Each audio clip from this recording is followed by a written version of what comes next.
Hello everybody, today I've got a video on how I plan flights for the CJ4 in Microsoft Flight Simulator and how to take that planned flight and set it up in the plane. So we're going to be starting out in Skyvector, and here I just have a departure at Jackson Hole and flying into Milwaukee.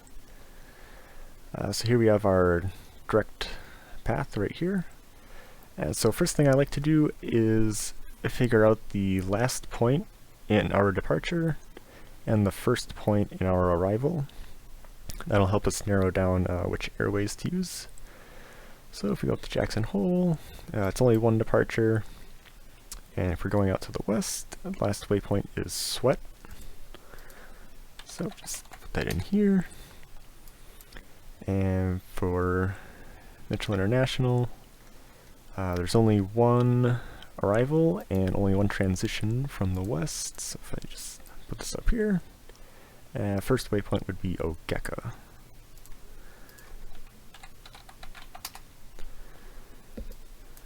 So now we can see these 2 points are put in here. Now we can switch to the high altitude and route chart, and now we can look for airways that are going to help us. So you can see this airway here, Q122, looks like it will work. So first we'll look for the closest point that we can enter the airway. So that looks like it's down here at Curse.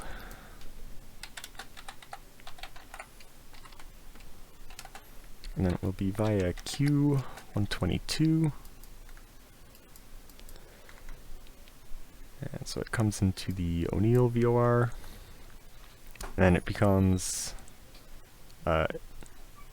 basically shares the same path as this Jetway 94. And it looks like it actually ends at this Fort Dodge VOR, so Q122 to FOD. And we can either go from Fort Dodge direct to Ogeka, or we can just stay on here up to Vigor,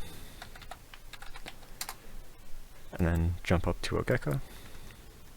So now if we zoom out, you can see here's our flight path. And what I usually do is I delete the first waypoints we put in there, because if we type those into the FMS, it basically just duplicates it from the departure and the flight plan, so just get rid of those. So that's what we'll actually type into the flight plan. And next what I like to do is just get a brief overlook at the weather. So you can see a bit of rain moving into Jackson. It's pretty clear along the rest of the route. This big system just flew over us in Milwaukee this morning. It's still pretty bad out there right now. We got wind 260, 19 gusting to 29. 10 miles visibility though.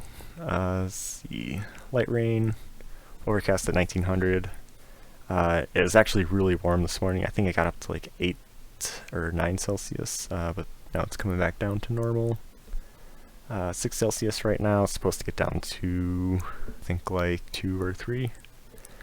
You can see it's still affected by that low pressure, 2937. And lastly, before we jump in the plane, just look at the winds aloft. So currently I have it set to the most recent time, and flight level 390. And we can see we should have a pretty nice tailwind, a bit of a quartering tailwind at about 90 to 80 knots up to about here, and then it starts dying down to say like 60, and then it's on to our arrival. We put this up to flight level 440, a bit less quartering, but pretty much the same. So given we're flying 1,000 nautical miles, anywhere between like flight level 400 and flight level 450 would be good. So that's all we need from Skyvector. Now we can go ahead, jump in the plane, and set this up. Alright, so here we are on the ground at Jackson Hole. I've already got the battery, avionics on, and ground power attached, so the battery doesn't die while we're doing this. And so if we go down here to our FMS, first thing we'll see is the status page. We don't have to change anything with this, it's literally just a status page. So we just go next to pause init. We'll set up our INS, so we can just take the position from the GNSS, put it in there, go next to flight plan. And so now we can start setting up our flight plan. So first thing we do is put in our origin, which is Jackson Hole. Our destination, which is Milwaukee. And so if we weren't flying the Alpine 2 departure, we'd put our first waypoint in here. So say instead of flying the Alpine 2 departure, we just want to go straight to Sweat. We would just type in the fix, put it in 2, and then the plane would know that it's just going to be direct. So I'll cancel that. What we're actually doing is flying the Alpine 2 departure, so we go to Departures Arrivals. We can select runway 19, select Alpine 2, deselect this Idaho Falls transition because we're going up to Sweat. And now we can go ahead and hit execute, go back to our flight plan page. Now we can see it's changed this via to Alpine 2. And this 2 waypoint is our final waypoint on the departure, which is Sweat. So now we can go next and finish the flight plan. And this is why I delete the Sweat and Ogeka points on Skyvector, just so we don't duplicate it in here.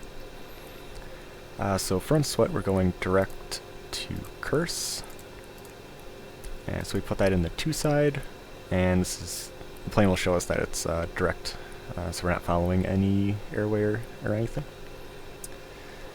So then from Curse we're following the Q122 airway, and we put that in via. We're gonna exit the airway at Fort Dodge. So we put that at 2. Then we just go down the next airway to Vigor. And then from Vigor is where we start our arrival. Go ahead and hit execute, just in case we make a mistake and we don't want to lose this. So what we can actually do is put the arrival in right away. In some cases, with multiple arrivals, you will probably want to wait until you're en route to actually put in an arrival. Because I know like San Diego, for example, they have different arrivals for different runways. But in our case, Mitchell only has 1 arrival, so we can go ahead and just select the arrival, select the Ogeka transition, and we will not select an approach until we actually know which runway we're landing on. So we can hit execute. And if I pull up the plan view here, and go at the advance, zoom this out a bit.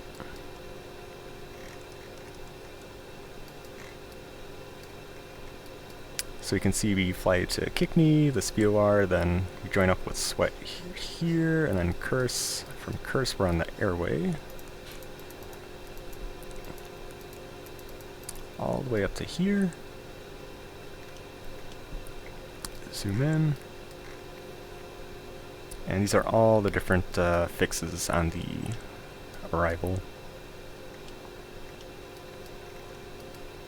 So it looks like the flight plan is set up correctly. So then once we have our flight plan in here, next thing we have to do is go to the performance init page.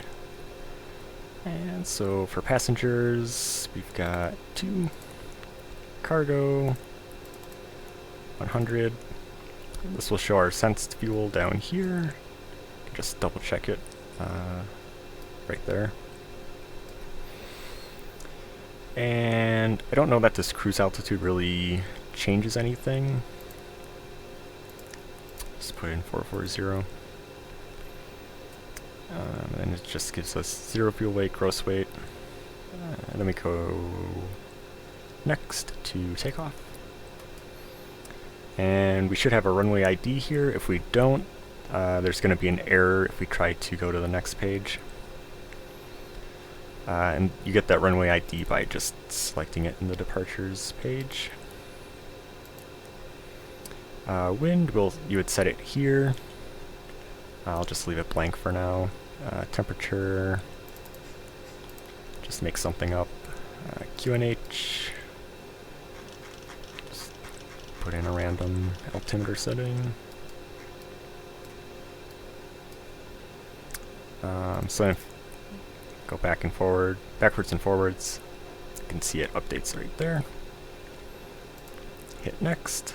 We'll take off with anti-ice on, 15 degrees of flaps.